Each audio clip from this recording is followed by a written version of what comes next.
तो 9 बजे भारत की बात की करते हैं शुरुआत। आइए पहली खबर और पहली तस्वीर आपके सामने रखते हैं। माफिया अतीक अहमद के बेटे की एक सड़क हादसे में मौत हो गई आज। हादसे की जो तस्वीर सामने आई वो बेहद हैरान करने वाली है। तेज रफ्तार कार बेकाबू होकर डिवाइडर से टकरा गई और फिर क्रेटा कार में सवार लोगों को बिल्कुल मौका नहीं मिला।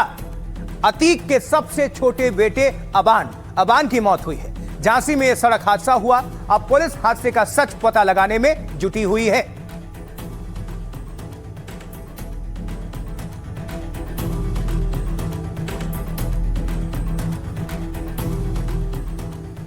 तो ये जो आप देख रहे हैं हादसे के ठीक बाद की ये तस्वीरें हैं। डिवाइडर से टकराने के बाद कार के परखच्चे उड़ गए। अतीक अहमद का बेटा अबान ड्राइवर की बगल वाली सीट पर मौजूद था।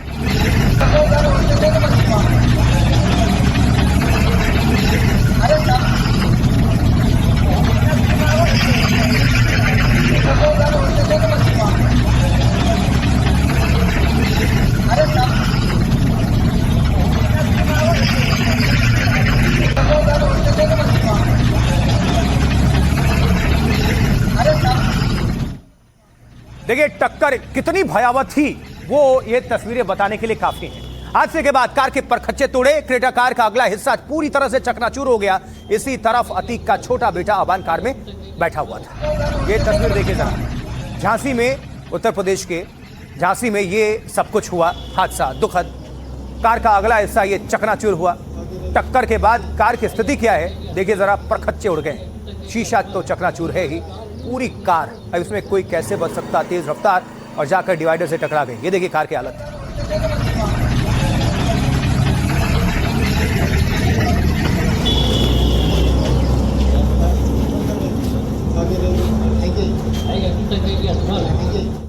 तो किस तरह से यह हादसा हुआ होगा, ये एआई तस्वीर, ये एआई वीडियो आपके सामने रख रहे हैं। कुछ इसी तरह अतीक के बेटे अबान के साथ ये हादसा हुआ होगा। तेज रफ्तार कार अचानक डिवाइडर से टकराती है और इसके बाद कार पलट जाती है। देखते जाइए, एआई वीडियो है। Go! Hold on!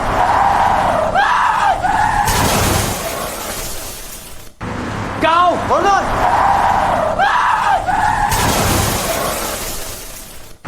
Go! Hold on! ये सांकेतिक तौर पर वीडियो का इस्तेमाल हो रहा है। ये एआई वीडियो है जिसे आप देख रहे हैं। Go! Hold on! तो इस कार में 5 लोग सवार थे। 2 मारे गए, 3 गंभीर तौर पर जख्मी हैं। तो झांसी में इसी जगह पर यह हादसा हुआ और हादसे के बाद मौके पर अफरा तफरी मच गई। कुछ देर तक यहां लंबा ट्रैफिक जाम भी लग गया। बहुत भयंकर एक्सीडेंट है।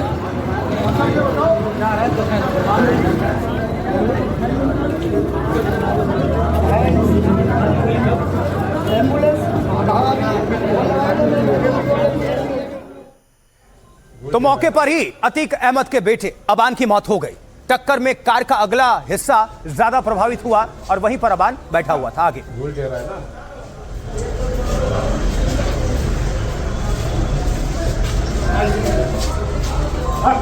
भूल जा रहा है ना। तो ड्राइवर के बगल वाली सीट, फ्रंट सीट, और वहीं पर ये सीधी टक्कर। उसके बाद से भूल जा रहा है ना।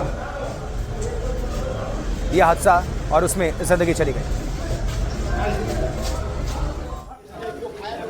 और जैसे ही हादसा हुआ इसके बाद घायलों को कार से बाहर निकाला गया और उन्हें आनंद फानंद में अस्पताल में शिफ्ट कराया गया। ये वही एक्सीडेंट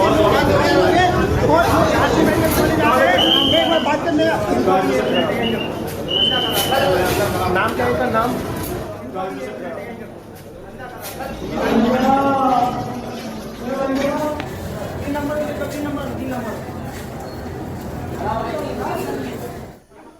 देखिए अतीक अहमद के बेटे के शव को पोस्टमार्टम के लिए झांसी मेडिकल कॉलेज लाया गया है, जिसकी तस्वीरें।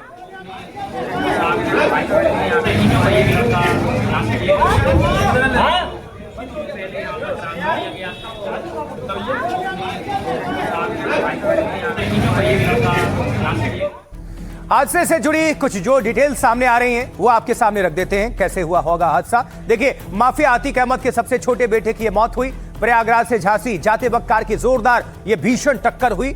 तेज रफ्तार क्रेटा बेकाबू होकर डिवाइडर से टकरा गई। टक्कर इतनी भीषण थी कि कार 7 फीट हवा में उछल गई। 40 फीट तक कार के टुकड़े हाईवे पर बिखरे हुए नजर आए। कार का अगला हिस्सा पूरी तरह से चकनाचूर, जिसे आपको हमने दिखाया भी। हादसे के बाद मौके पर चीख पुकार मच गई। पुलिस और स्थानीय लोगों ने कार का दरवाजा किसी तरह से तोड़ा और इसके बाद सभी लोगों को बाहर निकाला गया। अतीक अहमद का बेटा अबान ड्राइवर की बगल की सीट पर बैठा था। सीधे डिवाइडर से टकराते हुए कार कई पलटी खाते हुए चकनाचूर हुई। टक्कर इतनी भीषण, इतनी जोरदार थी कि किसी को भी संभलने का मौका नहीं मिला। अबान जिस तरफ बैठा था, टक्कर में वही हिस्सा सबसे ज्यादा क्षतिग्रस्त भी हुआ और इसके बाद स्थानीय लोगों और पुलिस ने रेस्क्यू ऑपरेशन चलाया, लेकिन अतीक के बेटे अबान की मौके पर ही मौत हो गई। टक्कर से अबान के सिर में गंभीर चोट पहुंची, गहरी चोट, और इस हादसे में अबान के दोस्त सोनू की भी मौत हो गई। क्रेटा कार में अबान सहित कुल 5 लोग सवार थे। हादसे में ड्राइवर सहित 3 लोग घायल हुए हैं। चश्मदीदों के मुताबिक अबान के आखिरी शब्द थे, मुझे बचा लो। पुलिस कार में सवार 3 घायलों से पूछताछ करेगी। पुलिस ने दोनों शवों को पोस्टमार्टम के लिए भेजा है। अबान जेल में बंद बड़े भाई अली से मिलने जा रहा था। अतीक अहमद की कब्र के पास ही अबान को सुपुर्दे खाक किया जाएगा। और जो इस हादसे में बच गए, उन्होंने क्या कुछ कहा और पुलिस अधिकारियों का इस हादसे पर क्या कुछ कहना है, सुनते हैं। मैं सो रहा था, मैं पीछे गाड़ी में सो रहा था। फिर मुझे कुछ होश नहीं है कि हुआ। कितने लोग थे गाड़ी में? 5 लोग। कौन कौन लोग थे? 5 लोग। अबान नाम था, उमर नाम था, सोनू नाम था और पैर में लगी हुई है भाई यार। भाई पैर किनकी मौत हुई है? किनकी मौत हुई है? किसकी मौत हुई मुझे नहीं आपको नहीं मालूम? किसकी मौत हुई अभी कोई बताए? तो डिसबैलेंस होने से गाड़ी टकरा गई डिवाइडर में, वहीं में सब लड़ गया। फिर सभी लोग घायल हो गए। हाँ, उसके बाद नहीं याद, फिर रोड पे पड़े हैं, उसके बाद नींद खुली है, फिर यहाँ आए। उसमें अतीक अहमद का लड़का था। हाँ, छोटे वाले। क्या नाम था उनका? अबान जा रहे थे मिलने भाई से जेल में। जी, अली भाई। एक क्रेटा गाड़ी है जिसमें 5 लोग सवार थे। वो तेज गति से आ रही थी और अनियंत्रित होकर वहाँ पर जो एक बड़ा डिवाइडर है उसको टक्कर मार दी है, जिसमें 2 लोग अबान पुत्र अतीक अहमद जो प्रयागराज का निवासी है और सोनू पुत्र रजाक वो भी प्रयागराज का निवासी है, इनकी मृत्यु हुई है। बाकी 3 सदस्य जो इनके साथ आ रहे थे, जिनका नाम है एजाद, एक उमर और एक और व्यक्ति है जो ये भी प्रयागराज के निवासी है, जायद। इन तीनों का जो है वो घायल हुए हैं। सामने आया कि ये गाड़ी जो है बहुत ही तेज गति से आ रही थी और किसी कारणवश अनियंत्रित होकर वहाँ का जो बड़ा डिवाइडर है उसको टक्कर मार दी और टक्कर मारने की वजह से 2 लोग जो है स्पॉट पे मतलब मौके पर मृत्यु हुई। 3 लोग हमारे पास आए हैं जो घायल अवस्था में है, उनका इलाज चल रहा है। एक उमर, एक एजाम और एक जायद करके। तो जो उमर और एजाम है, इनके हाथ में फ्रैक्चर है और जो जायद है, इनके माथे में फ्रैक्चर आया है और पैर में फ्रैक्चर है। तो इनका प्रारंभिक उपचार कर दिया गया है और बाकी कोई अंदरूनी चोट ना हो इसको मद्देनजर इनको भर्ती किया गया है। इनका इलाज देख रहे हैं, अगर कुछ अंदरूनी आता तो उस पर फिर इलाज किया जाएगा उसका। तो हमारे पोस्टमार्टम हाउस में वो आए हैं, वो 2 लोग बताते हैं कि वहीं पे मौके पे ही उनकी मृत्यु हो गई थी, तो उनको पोस्टमार्टम हाउस भेज दिया गया है। चश्मदीदों को आपने सुन लिया, पुलिस ने क्या कुछ कहा वो आपको हमने सुनवा दिया। इस बीच अतीक अहमद का चौथा बेटा अजहम इसके बाद झांसी मेडिकल कॉलेज पहुंचा और अजहम के पहुंचते ही आगे की कानूनी जो प्रक्रिया है वो शुरू हुई। पोस्टमार्टम के बाद शव को परिवार को सौंपा जाएगा। ओके ओके, वो कुछ नहीं बोलेंगे भैया। भाई कितने बजे निकले थे घर से? पीएम आप कराएंगे या कजिए? आज ही होगा, इन्हीं का इंतजार हो रहा था। तो आखिर इस टक्कर की वजह क्या थी? पुलिस इसको लेकर किस किस से पूछताछ कर रही है? कैसे कार 7 फीट तक हवा में उछल गई? 40 फीट तक कार के टुकड़े ये बिखरे हुए थे।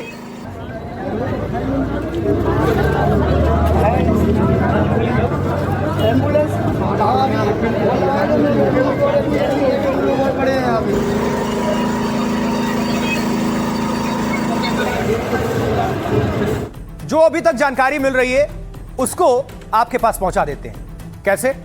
तो दरअसल आपको बता दें, जो जानकारी हमें मिल रही है, जिस वक्त यह हादसा हुआ उस वक्त गाड़ी की रफ्तार लगभग 100 किलोमीटर प्रति घंटे की थी। एक चश्मदीद के मुताबिक गाड़ी की रफ्तार 120 किलोमीटर से ज्यादा रही होगी। इसी दौरान गाड़ी के सामने एक जानवर के आने से यह हादसा हो गया। चश्मदीद के मुताबिक सड़क पर ईंट होने की वजह से यह हादसा हुआ। अचानक ब्रेक लगने पर कार पूरी तरह से अनियंत्रित हो गई और इसके बाद गाड़ी में सवार 5 लोग अंदर ही बंद हो गए। दरवाजा तोड़कर लोगों को निकाला गया। अबान और उसके दोस्तों को बाहर निकाला गया। फॉरेंसिक टीम को अबान की कार में जूते और किताबें मिले हैं। 2 किताबें द इडियट और the Stationery Shop of Tehran मिले हैं। दोनों ही लव स्टोरी पर आधारित उपन्यास हैं। संभावना है कि किताबों को वो अपने भाई अली के लिए लेकर जा रहा होगा। पुलिस अब पूरे मामले की जांच कर रही है। हादसा किन परिस्थितियों में हुआ, क्या कार की रफ्तार अधिक थी या फिर क्या चालक को झपकी आ गई, नींद आ गई, या फिर कोई तकनीकी खराबी की वजह से यह हादसा हुआ। कार का अगला जो हिस्सा है पूरी तरह से डैमेज यानी क्षतिग्रस्त हुआ। कार में लगी लोहे को जो चादरें थी वो लोहे की वो पूरी तरह से मुड़ चुकी थी। 21 साल के अबान पर 8 महीने पहले एक केस भी दर्ज हुआ था। शादी समारोह में धमकी भरे रील को लेकर एफआईआर दायर हुई थी। अब मौके पर जो मौजूद लोग हैं, चश्मदीद जिसे हम कहते हैं, उन्होंने क्या देखा, क्या सुना, आपके सामने रखते हैं। ये गाड़ी टकराई तब आप कहाँ थे? हम लोग रोड के उस तरफ थे। क्या देखा आपने? जैसी गाड़ी वहां से आ रही थी, लगभग काफी ओवर स्पीड गाड़ी थी, 100 से ऊपर गाड़ी होगी लगभग मेरे हिसाब से। तो जैसे ही आई और यहाँ कुछ जानवर दिखा, नियंत्रित हो गई, डिवाइडर से टकराई। डिवाइडर से टकराई, बहुत भीषण जोरदार झट हुई और गाड़ी थोड़ा ऊपर गई, फिर नीचे गिरी। उसमें फिर देखा, जैसे ही चीख पुकार हुई, हम लोग वहां भाग के आए। गांव वाले और लोग आए, जे लोग, सभी लोग इकट्ठे आए। राड लगे, गेट को खोला, तोड़ा। उसमें 2 लोग फंसे हुए, सभी लोग फंसे हुए थे लगभग। फिर उन लोगों को बाहर निकाला, जिसमें 2 लोगों की मौके पर ही मौत हो गई। 2 लोगों को एम्बुलेंस के जरिए मौत भेजा गया। यहाँ पे जोरदार एक्सीडेंट हो गया है। डिवाइडर से टकरा गई है गाड़ी। उसमें 5 लोग सवार थे उसमें। तो उसमें 2 लोगों की मौके पर मौत हो गई थी। कैसे 3 लोग घायल थे। जब मैं आया, जब इधर गाड़ी डिवाइडर से टकरा चुकी थी, तो उसके बाद उनको निकाला गया। तो 2 लोग मृत निकले और 3 लोग उसमें घायल थे। अब आपके सामने ग्राउंड रिपोर्ट रखते हैं। हादसे के ठीक बाद एनडीटीवी की वहां पर टीम पहुंची, मौके का जायजा लिया। झांसी जिला जेल में अपने भाई अली से मिलने के लिए झांसी आ रहा था। जैसे ही वो झांसी जिले में प्रवेश करता है, झांसी जिले में प्रवेश करते ही एक गाय उसकी गाड़ी से टकरा जाती है। टकराने के बाद वो गाड़ी हवा में उछलती है। हवा में उछलते ही वो एक डिवाइडर में टकराती है। ये जो डिवाइडर है, इस डिवाइडर में टकराती है और टकराने के बाद गाड़ी पूरी तरीके से चकनाचूर हो जाती है। गाड़ी की ये हालत है, आप देख लीजिए, ये गाड़ी है।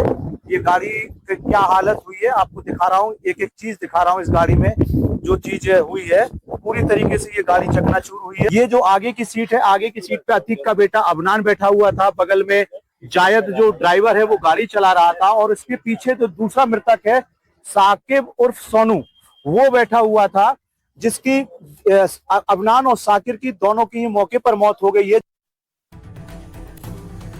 तो हर तरफ गाड़ी के अंदर और बाहर भी खून के ही छींटे आपको नजर आए।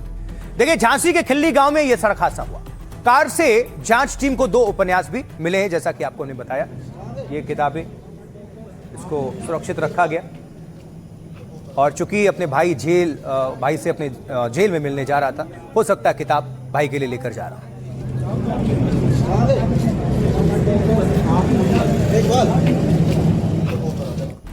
तो अतीक अहमद के 5 बेटों में 2 बेटे जेल में हैं और तीसरा जो बेटा है उसका एनकाउंटर हो चुका है। सबसे छोटे बेटे की आज हादसे में मौत हुई। एक बेटा ग्रेजुएशन का छात्र है। अतीक का पूरा जो कुनबा है, एक एक करके वो बिखर गया है। ये जो अभी आप तस्वीर देख रहे हैं इस वक्त, ये 2023 की तस्वीर है, आपको याद होगी, जब माफिया अतीक को कैमरे के सामने ही गोली मार दी गई थी। अतीक अहमद के साथ उसके भाई अशरफ को भी गोली मार दी गई थी।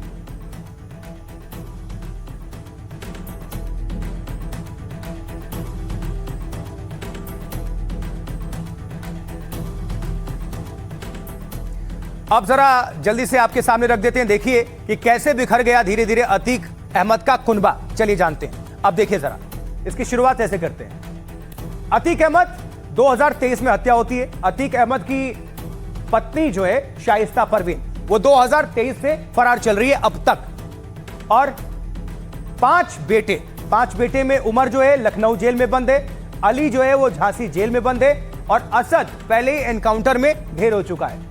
अहजम ये ग्रेजुएशन का छात्र है, जो अभी मात्र जो जीवित अभी है अतीक अहमद के बेटे में, वो यही अहजम। और अबान सड़क हादसे में आज मौत हो गई। कुल मिलाकर 5 में से एक बेटा अभी बचा है। अब देखिए, माफिया अतीक अहमद का कुनबा एक एक करके बिखर रहा है। अतीक अहमद के 5 बेटे थे, जैसा आपको हमने बताया। सबसे छोटे बेटे अब्बान की आज सड़क हादसे में मौत हो गई। उसके दोनों जो बड़े बेटे उमर और अली जेल में बंद हैं। तीसरा जो बेटा है असद 2023 में एनकाउंटर में मारा जा चुका है। चौथा जो बेटा एज़म बाहर है, ग्रेजुएशन का ये छात्र है। और सूत्रों के मुताबिक जेल में अली को अबान की मौत की खबर मिली। इसके बाद वो जेल में रोने लगा, फिर कुछ देर बाद वो शांत हो गया भावुक होने के बाद। अब अबान के जनाजे में परिवार दोनों बेटों को शामिल कराना चाहता है और इसके लिए परिवार ने वकीलों से भी संपर्क किया है।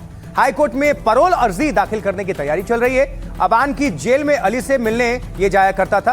पिछले 10 महीने में 49 बार जेल जाकर मुलाकात की थी अबान ने। 2023 में अतीक अहमद को कैमरे के सामने गोली मार दी गई थी। प्रयागराज में पुलिस हिरासत में ये गोली मारी गई थी।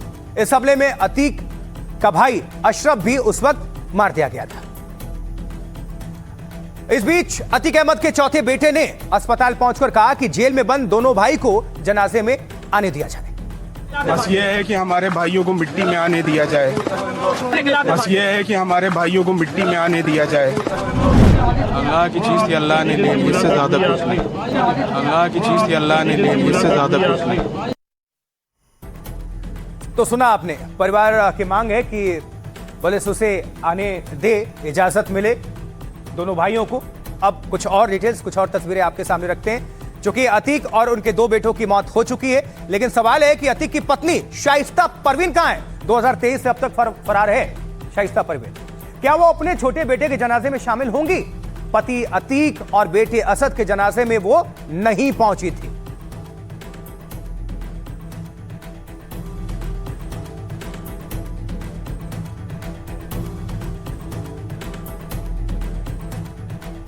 आइए जरा जो डिटेल्स हैं अतीक की पत्नी शाइस्ता परवीन को लेकर वो आपके सामने रखते हैं। देखिए, शाइस्ता परवीन 2023 से फरार चल रही है। शाइस्ता परवीन पर 50,000 रुपए का इनाम घोषित है।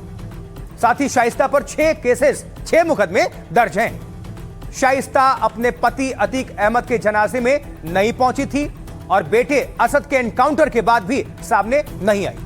अब छोटे बेटे की मौत के बाद फिर सवाल उठ रहे हैं कि क्या इस बार मां शाइस्ता परवीन अपने बेटे के जनाजे में शामिल होने आएगी?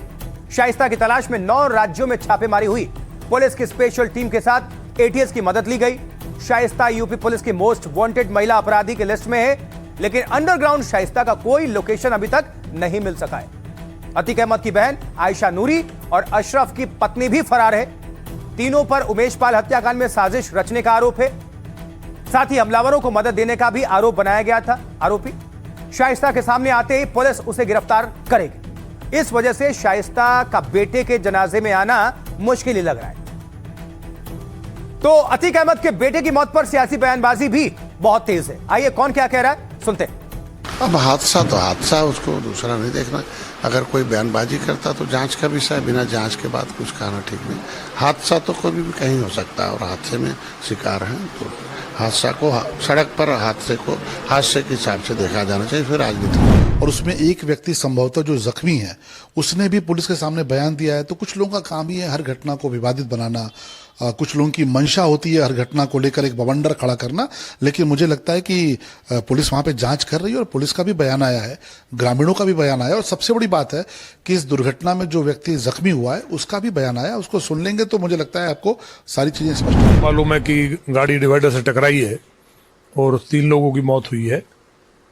और इस दुनिया में जो माँ बाप करते हैं यह व्यक्ति खुद करता है, कहीं ना कहीं कर्म का फल भोगना पड़ता है। नहीं, किसी का भी मौत हो तो वो दुखद ही होता है।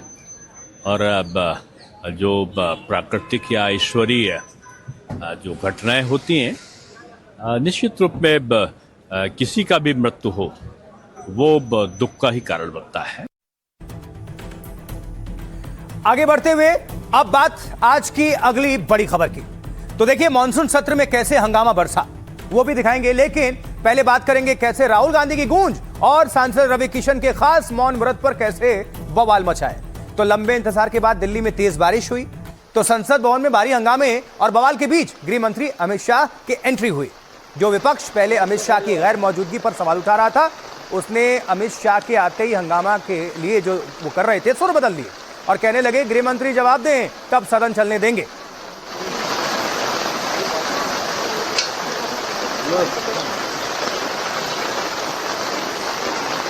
आप लोग खड़े हो रहे थे।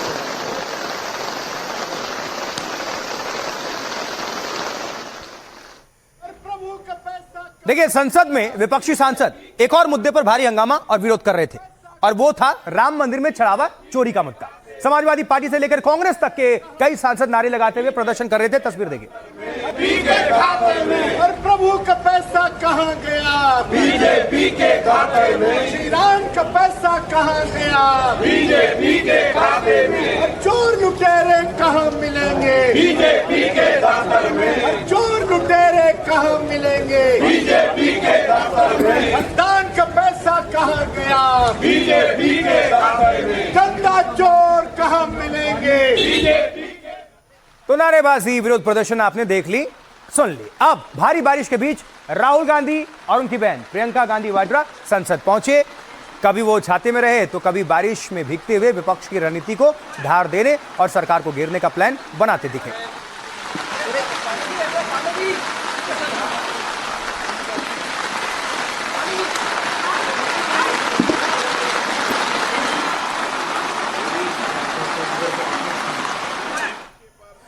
इधर बारिश के बीच सांसदों का प्लान और घमासान भी देखने को मिला।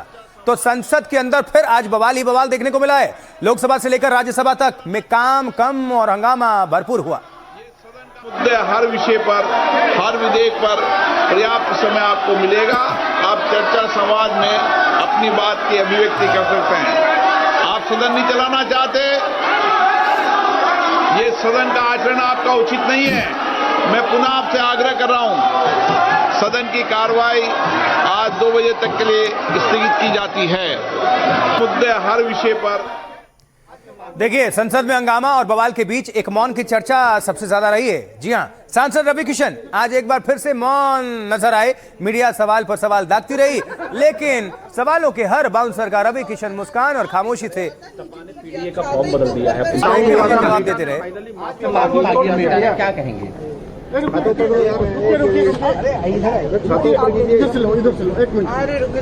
नहीं रहे हैं अभी। दौर करा दी आप। सपा ने पीडीए का फॉर्म बदल दिया है, उनको पंडित याद आ रहे हैं। मोबाइल पे मतलब जवाब तो है, लेकिन मौन का और मुस्कान का। अब देखिए, 2 दिनों से रवि किशन से कई सवाल पूछे गए हैं, लेकिन सांसद का मौन वाला ये अंदाज देखकर उनके सहयोगी से लेकर समर्थक, उन्हें जानने वाले भी हैरान हैं। हाँ सुनिए, अरे सुन तो लीजिए। अच्छा, आज वायरल हो रहा है, आज फोन रखने मिला। हाँ, ये वीडियो बना। हाँ हाँ, तो आप आपका ये कल बात बड़ा वायरल हो रहा है, आज मौन व्रत मिला।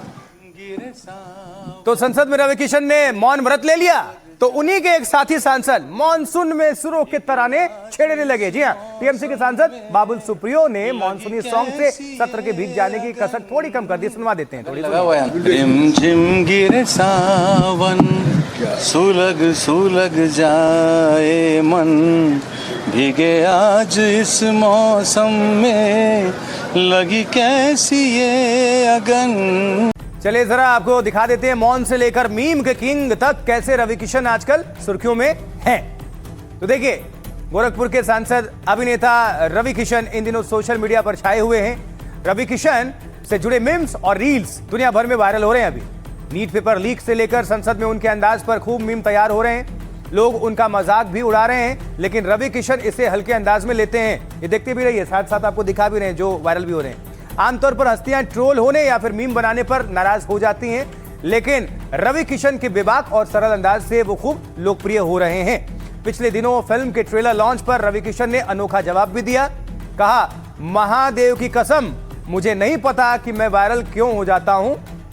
कह रहे हैं, मैंने बस एक दिन कहा था होम फ्रॉम वर्क और एक दिन जल्दी द लेट।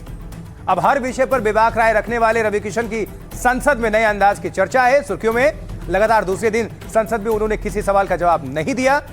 पूरे समय रवि किशन कैमरे के सामने चुपचाप खड़े रहे और मुस्कुराते रहे, फिर मुंह पर उंगली रखकर चुप रहने का इशारा करते हैं और बिना बोले वहां से चल देते हैं। आसपास मौजूद लोगों ने कहा, ये बोल नहीं रहे हैं क्योंकि इनका मौन व्रत है। और एक दिन पहले मीडिया ने संसद में रवि किशन से कई सवाल पूछे थे। मीडिया के सवालों पर रवि किशन ने कहा था, आज हमारा मौन व्रत है। पंडित जी ने कहा है कि आज चुप रहिए, इसलिए हमें शांत रहने दीजिए।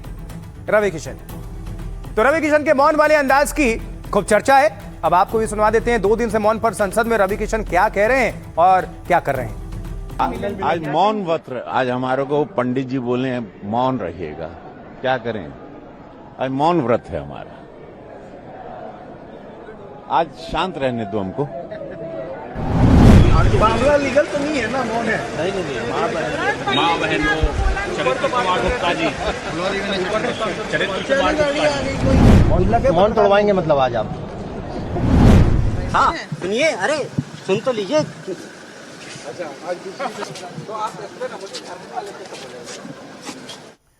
तो आज मौन है बाबू। चलिए अब बात करते हैं 2027 के लिए उत्तर प्रदेश में सियासी जोर आजमाइश की। तो 8 तारीख को राहुल गांधी का प्रयागराज में कार्यक्रम था, लेकिन जगह की इजाजत वापस ले ली गई। अब कांग्रेस आरोप लगा रही है यह सब कुछ सरकार के दबाव में हुआ है, यह कांग्रेस कह रही है। तो दरअसल राहुल गांधी लगातार छात्रों के साथ संवाद कर रहे हैं, अब जिसका नाम है छात्रों की गूंज। तो राहुल के कार्यक्रम के लिए 30 जुलाई को एक मैदान की इजाजत ली गई थी प्रयागराज में। तैयारियां जोर शोर से चल रही थी। पार्टी के दिग्गज नेता लगातार आयोजन स्थल का दौरा भी कर रहे थे, जिसकी तस्वीरें आप देख रहे हैं।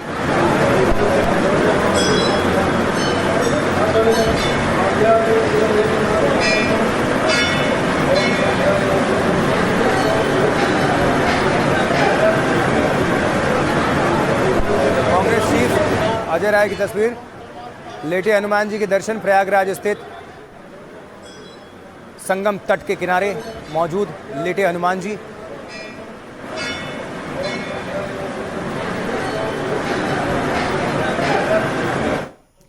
तो दर्शन किया अजय राय ने, उत्तर प्रदेश कांग्रेस के चीफ ने, और उसके बाद से फिर जायजा लिया। लेकिन जिस केपी कॉलेज के, काली प्रसाद कॉलेज के मैदान में राहुल का कार्यक्रम होना था, वो उस कॉलेज के ट्रस्ट ने कार्यक्रम की इजाजत कैंसिल कर दी। 5 तारीख को पटेल जी की तरफ से भी देखिए लिख कर आ गया एनओसी कि हमें कोई व्यवधान नहीं है।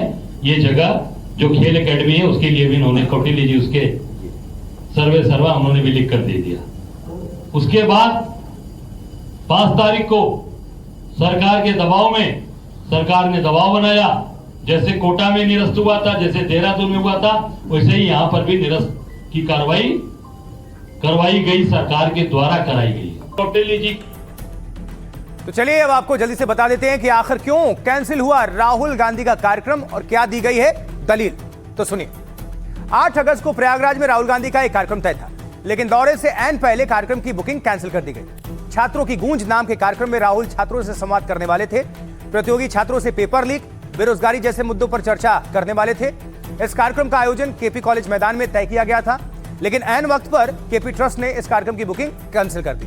ट्रस्ट ने इलाहाबाद हाईकोर्ट के 14 अगस्त 2025 के आदेश का हवाला दिया और कहा कि स्कूल कॉलेज के मैदानों में ऐसे आयोजनों पर रोक है, पाबंदी है।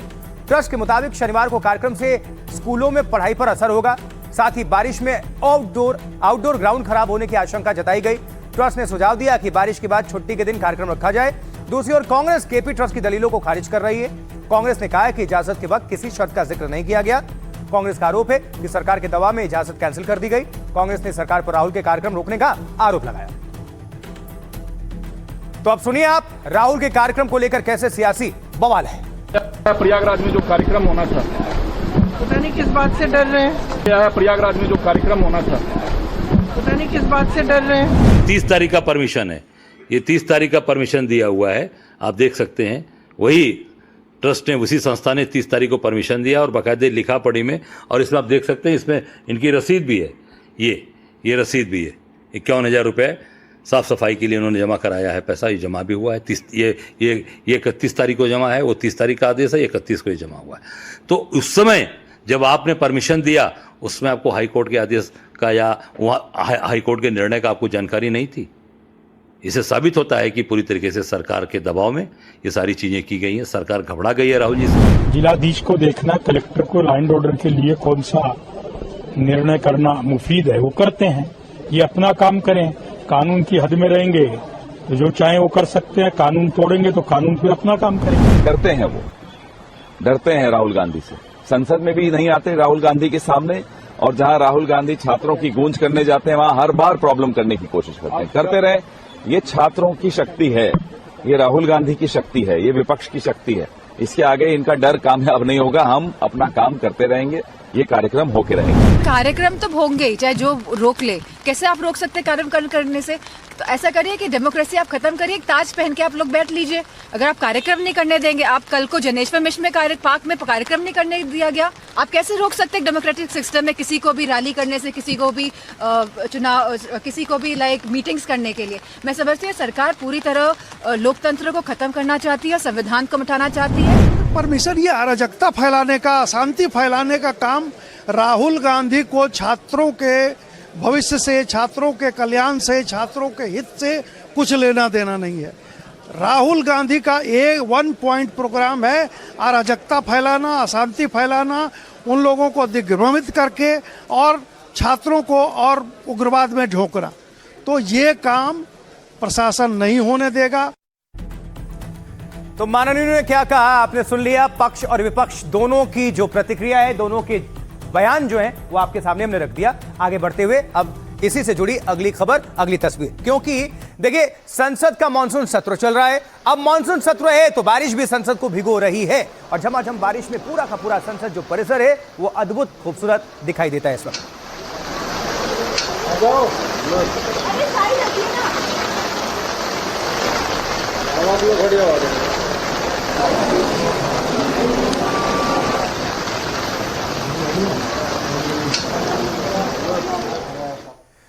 तो बाहर मानसूनी बारिश की ठंडक है तो भीतर सियासी तपिश या गर्मी कह लीजिए। संसद के भीतर आज भी पक्ष और विपक्ष में नोकझोंक जारी रही।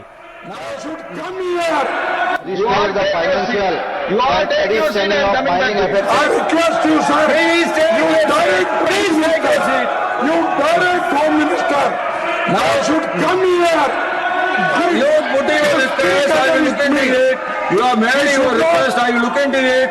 Now I request you to speak like now I you correct me. No, you कईयों के बीच बहस हुई। जैसे अब जो तस्वीर आपके सामने रख रहे हैं वो देखिए, एक तरफ कांग्रेस, एक तरफ बीजेपी। कांग्रेस की तरफ से मल्लिकार्जुन खड़गे, उनके पार्टी के प्रेसिडेंट, और इधर संसदीय कार्य मंत्री किरण रिजिजू के बीच तीखी बहस हो गई। सुनिए। And sir, just I want we raised only genuine questions concerning to the country, concerning 140 खड़गे जी खड़े होते हैं, जो लिख के लाते हैं सेम चीज पढ़ने लग जाता है। बार बार उसको आप मौका देते हैं चेयरमैन सर, और खड़गे साहब सेम चीज बोलते हैं। ये रिपीटेशन है और ये रूल हमारे लीडर ऑपोजिशन के लिए। और अब ऐसे में सवाल यह है कि संसद में गतिरोध कब तक चलता रहेगा या जारी रहेगा? आइए जरा समझते हैं। देखिए, संसद के दोनों सदनों में भारी हंगामा और गतिरोध जारी है। लोकसभा आज बस 15 मिनट और राज्यसभा मात्र 45 मिनट तक चले और पूरा मानसून सत्र बिल या बहस से ज्यादा बवाल को लेकर सुर्खियों में, चर्चा में है। विपक्ष चढ़ावा चोरी और छात्रों पर हुई पुलिस कार्रवाई का विरोध कर रहा है। वो इस मांग पर अड़ा है कि गृह मंत्री अमित शाह सदन में जवाब दें, जबकि सरकार नियमों के तहत बिल या मुद्दों पर बहस चाहती है। इसी को लेकर किरण रिजिजू और राहुल गांधी के बीच उधर फोन पर बातचीत हुई है। मौजूदा सत्र में तीसरी बार राहुल गांधी और रिजिजू के बीच ये वार्ता हुई। खबर है कि रिजिजू ने सुचारू रूप से संसद चलाने में राहुल से सहयोग मांगा। रिजिजू ने कहा कि राहुल गांधी विरोधी हैं, विपक्षी हैं, लेकिन दुश्मन नहीं है।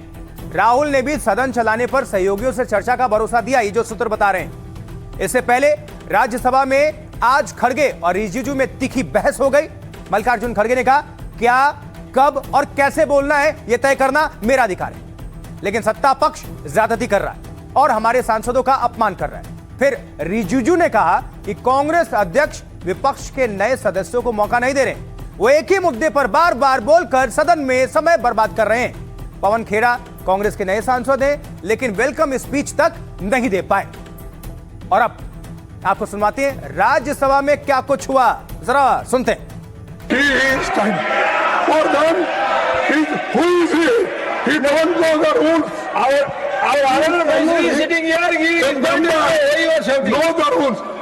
He is learned man, good man, and you are telling that he should read.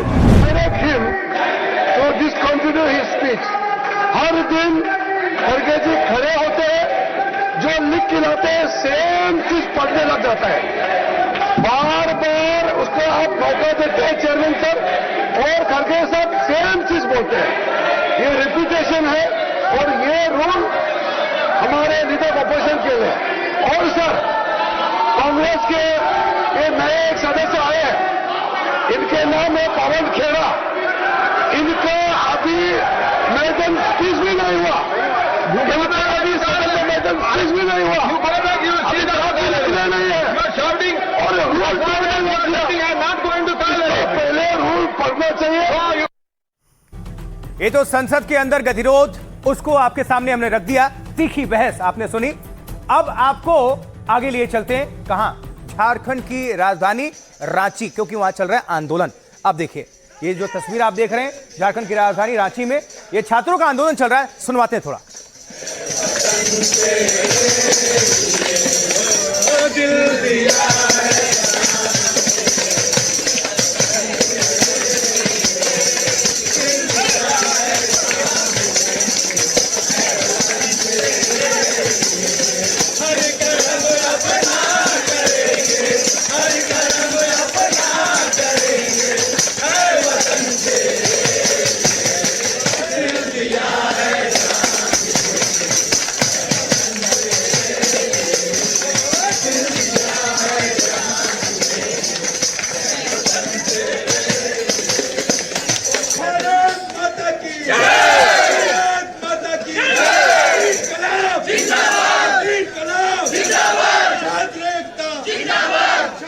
तो दिल दिया है जान भी देंगे ऐ वतन तेरे लिए। देखिए, रांची में छात्रों के आंदोलन को समाज के हर तबके का समर्थन मिल रहा है। वकीलों ने भी छात्रों की मांग का समर्थन किया है। खुलकर निकला वहां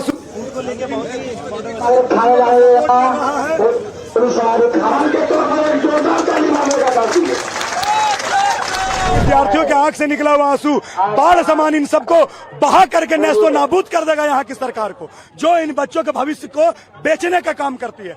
और इनको अगर नहीं समझा, इनकी मांगों को नहीं पूरा किया गया, तो ये क्रांतिकारी ऐसी क्रांति लाएंगे जैसे अंग्रेजों से लड़ना पड़ा था हम हिंदुस्तानियों को, वैसे ही विद्यार्थियों को लड़ना पड़ेगा यहाँ की सरकार।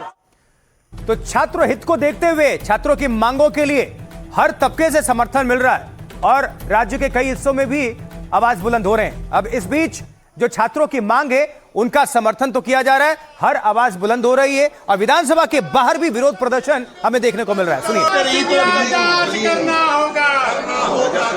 हेमंत सरकार होश में आओ, हेमंत सरकार छात्रों का सीट बेचना बंद करो। और इसी बीच आपको बता दें, छात्र सरकार के साथ बातचीत के लिए तो तैयार हो गए हैं। क्या इसको लेकर अपडेट है वो आप सभी तक विस्तार से रखते हैं। देखिए, जंतर मंतर जैसा जो छात्र आंदोलन 11 दिन से रांची में चल रहा है, उसमें घमासान थमने और समाधान निकलने की उम्मीद बढ़ गई। छात्रों को हेमंत सोरेन सरकार ने बातचीत का नया प्रस्ताव पेश किया है। मतलब छात्रों और झारखंड सरकार के बीच जल्द ही बातचीत संभव है। वार्ता के लिए छात्रों की तरफ से 11 सदस्यों की कमेटी बनाई गई है। इस कमेटी में 8 छात्र शामिल हैं, 2 पत्रकार हैं और 1 वकील को शामिल किया गया है। बातचीत के दौरान सिर्फ छात्रों के प्रतिनिधि ही अपनी बात रखेंगे। सूत्र बता रहे हैं कि बातचीत किसी सार्वजनिक स्थान पर हो सकती है। इससे पहले बातचीत के लिए 4 मंत्रियों का प्रतिनिधिमंडल बनाया गया था। हालांकि छात्रों की शर्त है कि वो सीधे सीएम हेमंत सोरेन से ही बात करेंगे। छात्र झारखंड में भर्ती परीक्षाओं में गड़बड़ी के विरोध में आंदोलन कर रहे हैं। देवेंद्र महतो समेत 6 छात्र अनशन पर हैं और सीबीआई ईडी जांच की मांग कर रहे हैं। सरकार ने जांच सीआईडी को सौंपी है और अब तक 19 लोग गिरफ्तार हो चुके हैं। आंदोलन 25 जुलाई से यह चल रहा है और हर रोज छात्रों की जो तादाद है वो बढ़ती जा रही है समर्थन में। आइए अब सुनते हैं छात्र क्या कह रहे हैं और नेतागण क्या कह रहे हैं, दोनों को सुनते हैं। लोग क्यों आए हैं यहाँ पे? आप ये छात्र लोग का जो आंदोलन हो रहा है ना, उसको मनोबल को ऊंचा करने के लिए, बढ़ाने के लिए, हौसला बढ़ाने के लिए, ताकि हम लोग का अन्याय हुआ उसको न्याय मिलना चाहिए। हर बार पेपर लीक होता है, बाप मेहनत करते हैं पेपर लीक होता है, मेहनत करते हैं पेपर लीक होता है हर बार। सरकार कोशिश कर रही है लेकिन पूरी कोशिश नहीं कर रही। सीआईडी छोड़ के सीबीआई जांच करवाई। स्टूडेंट को भरोसा कैसे होगा? बंद कमरों की बातचीत में अगर आप ले लेते हैं तो हमारे स्टूडेंट को भरोसा नहीं होगा। बहुत सारी चीज ऐसे हो रहे हैं, कभी भी पेपर लीक हो जा रहा है, कभी भी ऐसा हो रहा है कि एडमिट कार्ड आ रहा है, उसके नेक्स्ट डे एग्जाम के बारे में पता चल रहा है। और जितने भी लोग इतने मेहनत से पढ़ाई कर रहे हैं, वो लोग कितने सारे डिफिकल्टीज फेस कर रहे हैं, हम लोग वो सब अंदाजा भी नहीं लगा सकते। हम लोगों ने 11 डेलीगेशन टीम बनाई है, जिसमें से 8 फुली रूप से अभ्यर्थी हैं और 2 ठो पत्रकार हैं मीडिया और 1 ठो वकील है। ये तीनों जो रहेंगे सो बतौर अभिभावक स्वरूप रहेंगे हम लोग के साथ। राहुल गांधी वहां नहीं पहुंच रहे हैं, लेकिन जब लोगों को उकसाना होता है, बच्चों को जो है आतंकी शक्तियों के साथ मिलकर जो है देश की सिक्योरिटी पे जब खतरा करना, तो राहुल गांधी जो है सबसे पहले देश को खतरा बनकर निकलते हैं। सरकार से पूछो, हमसे वो पूछ रहे हो, कहाँ से हम उत्तर दे पाए? क्योंकि वो सब लोग मिली भगत है सब लोगों की ये धंधे में। झारखंड के कुछ बच्चों से भी राहुल गांधी का इंटरेक्शन होना चाहिए, उनके भी तकलीफ और दुख को समझना चाहिए। मगर ये जो सिलेक्टिविटी है, जहां झारखंड के बच्चों के ऊपर अत्याचार हो रहा है, उसे राहुल गांधी कन्वीनियंटली दबा दे रहे हैं। झारखंड में एक सरकार है हेमंत सोरेन जी की, वहाँ आंदोलन चल रहा है, सबसे पहली जिम्मेदारी वहाँ मुख्यमंत्री की है, हेमंत सोरेन जी की है। अगर बच्चे यहाँ आते हैं, ज़रूरत पड़ी तो हम लोग भी जाएंगे, लेकिन बच्चों की तैयारी चाहिए कि अगर हमको वहाँ आना है या नहीं आना है। वो एक इंडिपेंडेंट आंदोलन है। को जिस तरह से हैंडल किया जा रहा है, अगर केंद्र सरकार इस तरह से यहाँ पे हैंडल किए होते तो ये स्थिति ना पैदा होती। झारखंड के अंदर हाई पावर कमेटी बना दी गई, मुलजिमों की गिरफ्तारी हो गई, छात्रों के साथ लगातार संवाद हो रहा है। अगर वहाँ नौकरी बिकती है तो राहुल गांधी खामोश क्यों हैं? क्या जा रहे हैं इलाहाबाद और बाकी जगह यूथ से डायलॉग करने, और जो सरकार इनके कंधों पर टिकी है उस पर चुप रहते हैं। तो रांची वाले छात्र आंदोलन की बात हमने कर ली, तस्वीरें भी दिखा ली, छात्रों को भी सुनवा दिया, वकील भी, आप सब कुछ आपने देखा किसका समर्थन हासिल है। अब बात उस छात्र आंदोलन की जो कुछ दिन पहले जंतर मंतर पर खत्म हुआ। तो आंदोलन को एक रूप देने वाली सीजेपी यानी कॉकरोच जनता पार्टी का नया एजेंडा तैयार है। अब जल्दी फिर से एक नया एक्शन दिखाई देगा उनके मुताबिक।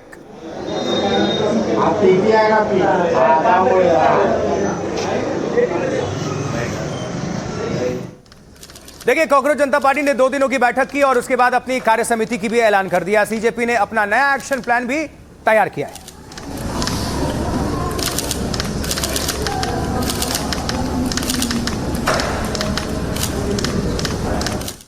तो सीजेपी ने जो बैठक की है, आज उस बैठक का दूसरा दिन था। इस बीच अभिजीत दीपके के घर के बाहर थोड़ा हंगामा भी देखने को मिला। 2 लोगों ने दावा किया कि उन्हें बैठक में नहीं बुलाया गया। तो वैसा नहीं, लोगों के मन में यह है कि कॉकरोच जनता पार्टी से ही सारी उम्मीदें हैं और कई लोगों को लगता है कि अब ये सारी चीजें सॉल्व कर देंगे।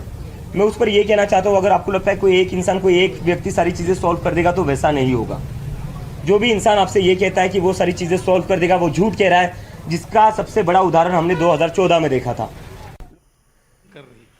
देखिए, इस बीच आरएसएस प्रमुख मोहन भागवत ने जेन जी के साथ संवाद किया और बोले कि हम जेन जी के साथ हैं। जेन जी अगर एजिटेशन कर रही है तो एंटी नेशनल तो है नहीं, अपने लोग हैं, अपनी नेक्स्ट जनरेशन है। जी सर, इस अपनेपन से डायलॉग का साथ मैंने बोला, अपनापन चाहिए, संबंध चाहिए, वो हमारा संबंध है, उसका रिकॉग्निशन चाहिए, तब ये डायलॉग होता है। वहां की बात हमको समझ में आती है, हमारी बात वहां समझ में आती है।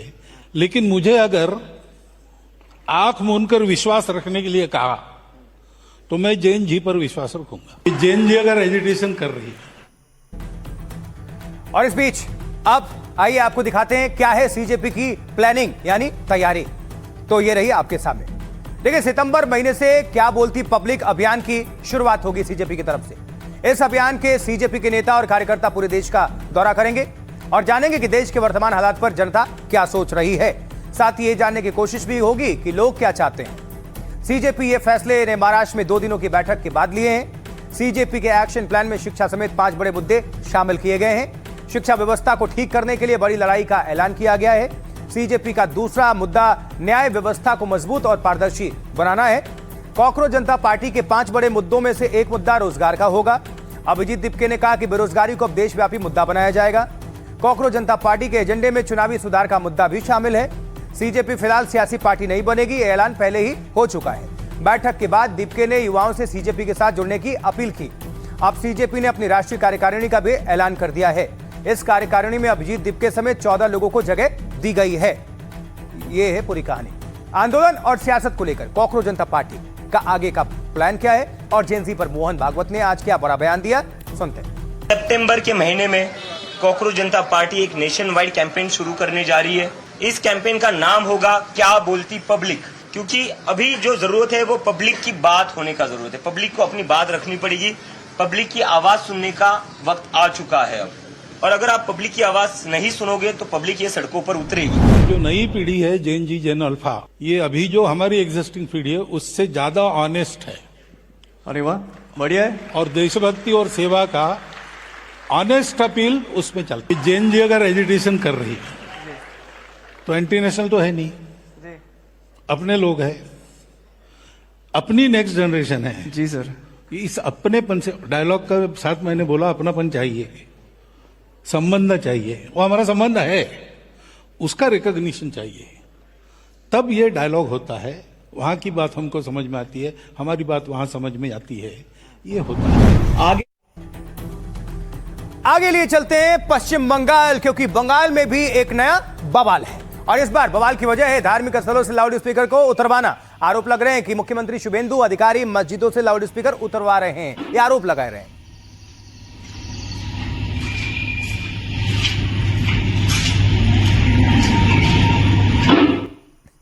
देखिए, बंगाल में लाउड स्पीकर को लेकर जिसने भी नियम तोड़ा उस पर हो रहा है कड़ा एक्शन और सीएम ने बाकायदा ऐलान भी कर दिया है कि ये तो अभी शुरुआत है, बस है। टोटल हम लोग ने, मैं बता रहा हूं, एक टोटल लाउड स्पीकर हमारी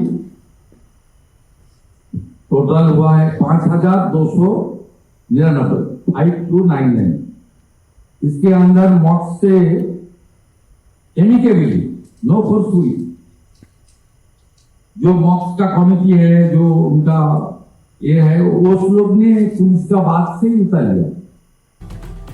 ये जो पूरा प्रकरण है, पूरा विवाद है, उसको लेकर क्या खींचतान है, कैसे, सब कुछ आपको अपडेट कर देते हैं, आपके सामने रखते हैं डिटेल्स। देखिए, लाउड स्पीकर पर यह विवाद। पश्चिम बंगाल में धार्मिक स्थलों पर लाउड स्पीकर हटाने से यह बवाल है। राज्य में 2 दिनों में 1500 धार्मिक स्थलों से लाउड स्पीकर हटाए गए हैं। कुछ मौलाना और विपक्ष का आरोप है कि मस्जिदों को टारगेट किया जा रहा है। टीएमसी विधायक अखरुजमान ने कहा है कि धर्म विशेष को निशाना बना रहे हैं और जानबूझकर मस्जिदों से धमकाकर लाउड स्पीकर उतार रहे हैं।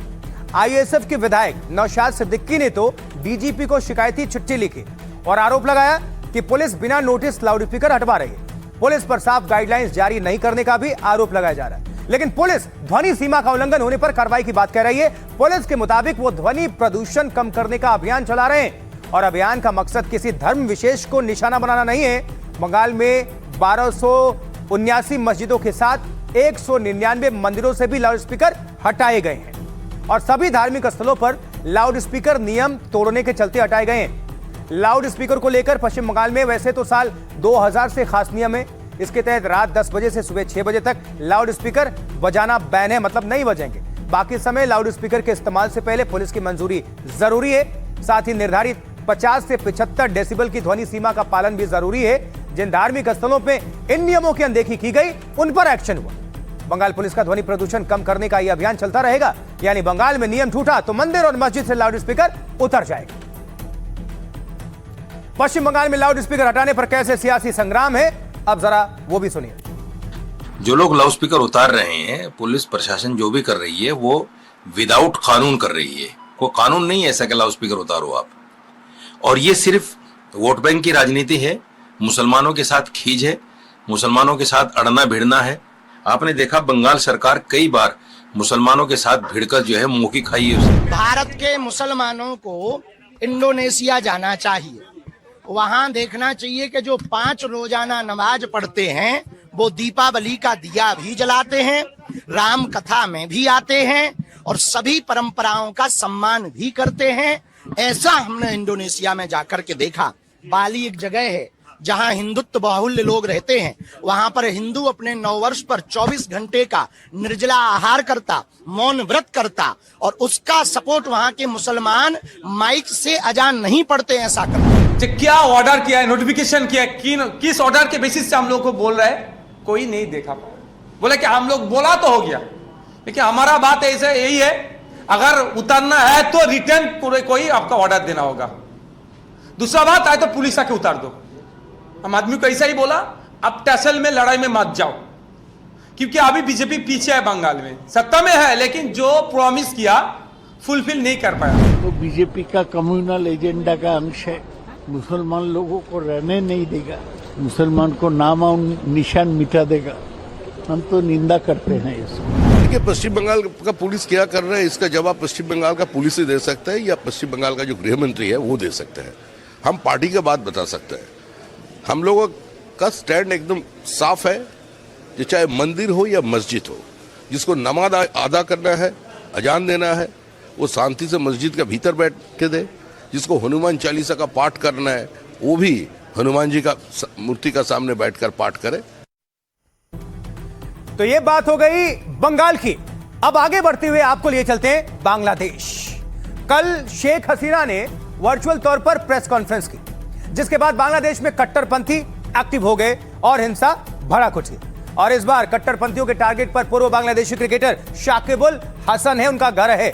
सबसे पहले आपको कल के प्रेस कॉन्फ्रेंस की तस्वीर दिखा देते हैं, जब शेख हसीना ने वापस बांग्लादेश जाने का ऐलान किया था। शेख हसीना के इसी प्रेस कॉन्फ्रेंस में शाकिब उल हसन भी वर्चुअली जुड़े हुए थे। I will return to my people. I know I may be detained, I may be sent to prison. I will return to my people.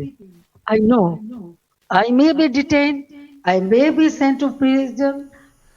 तो इस वर्चुअल मीटिंग के कुछ घंटे बाद ही शाकिब उल हसन के घर पर कट्टरपंथियों ने हमला बोल दिया और फेंक दिया पेट्रोल बम। সাকিব হাসানের বাসায় হামলা, সাকিব হাসানের বাসায় হামলা, ককটেল নিক্ষেপ হচ্ছে, আগুন ধরিয়ে দিয়েছে দুষ্কৃতকারীরা। সাকিব হাসানের বাসায় হামলা। ये तो रात की थी तस्वीर। अब आज सुबह की तस्वीर आपके सामने रखते हैं, कैसे शाकिब के घर के शीशे टूटे हुए बिखरे हुए पाए गए।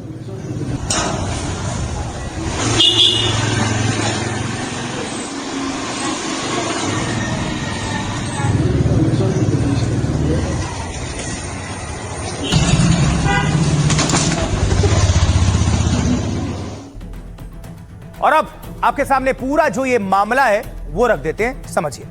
देखिए, बांग्लादेश के पूर्व क्रिकेटर हैं शाकिब उल हसन, एक बेहतरीन दुनिया के ऑलराउंडर।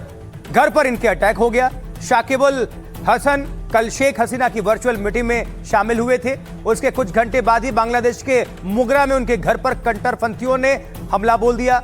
उपद्रवियों ने उनके घर को घेर लिया, जमकर पत्थरबाजी की, तोड़फोड़ की गई। सिर्फ यही नहीं, शाकिब हसन के घर में आग लगाने की कोशिश हुई। हमले के वक्त घर खाली था, ऐसे में कोई भी घायल नहीं हुआ। दरअसल शाकिब शेख हसीना की पार्टी अवामी लीग के सांसद रहे हैं। वो जनवरी 2024 में अवामी लीग की टिकट पर सांसद चुने गए थे, लेकिन 7 महीने बाद ही छात्र आंदोलन में शेख हसीना सरकार गिर गई। तख्ता पलट के बाद बांग्लादेश में उनके खिलाफ कई केस दर्ज हुए। इसमें गबन, धोखाधड़ी, मनी लॉन्ड्रिंग के साथ हत्या का केस भी शामिल है। इस हिंसा के बाद से ही शाकिब उल हसन बांग्लादेश के बाहर रह रहे हैं और इसी वजह से बांग्लादेश पुलिस अब तक उन्हें गिरफ्तार नहीं कर सकी है और वो अभी श्रीलंका में है और वहीं से उन्होंने वर्चुअल मीटिंग ज्वाइन की थी। हालांकि हमले को लेकर शाकिब ने अब तक कोई भी प्रतिक्रिया नहीं दी है। चलिए अब आगे बढ़ते हुए बात मॉनसून की, क्योंकि बाढ़, बारिश और उसके साथ साथ आफत भी है देश के कई हिस्सों में। आगे आपको तस्वीर दिखा देते हैं। ये जो आप देख रहे हैं, सवाल ये है कि क्या अगस्त में आफत और बढ़ने जा रही है। सबसे पहले आपको रुद्रप्रयाग की हम तस्वीर दिखा रहे हैं। केदार घाटी लैंडस्लाइड के बाद मलबा बहकर हाईवे पर आ गया केदारनाथ घाटी में। ये देखिए,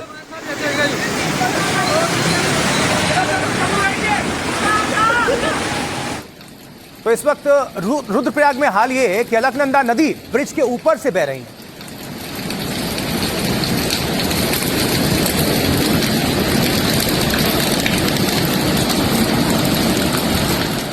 इधर ऋषिकेश में भी गंगा नदी का रौद्र रूप देखने को मिल रहा है, इसलिए घाटों पर पुलिस वाले लगातार अनाउंसमेंट कर रहे हैं, सचेत कर रहे हैं लोगों। श्रद्धालुओं से निवेदन है, ज्यादा आगे ना जाएं, डूबने का, बहने का खतरा है। पीछे हो जाओ, थोड़ा पीछे की तरफ, बस वहीं पर स्नान करो, इससे आगे ना जाए, क्योंकि गंगा जी का जल स्तर बढ़ रहा है।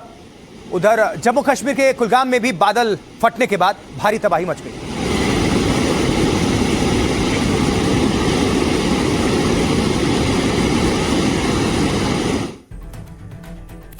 इस खबर और इसी तस्वीर के साथ भारत की बात बताता हूं मैं आज के लिए इतना ही। मुझे आशुतोष चतुर्वेदी को दीजिए आप इजाजत। आप सभी दर्शकों को बहुत नमस्कार और आभार। देखते रहें, बने रहें एनडीटीवी।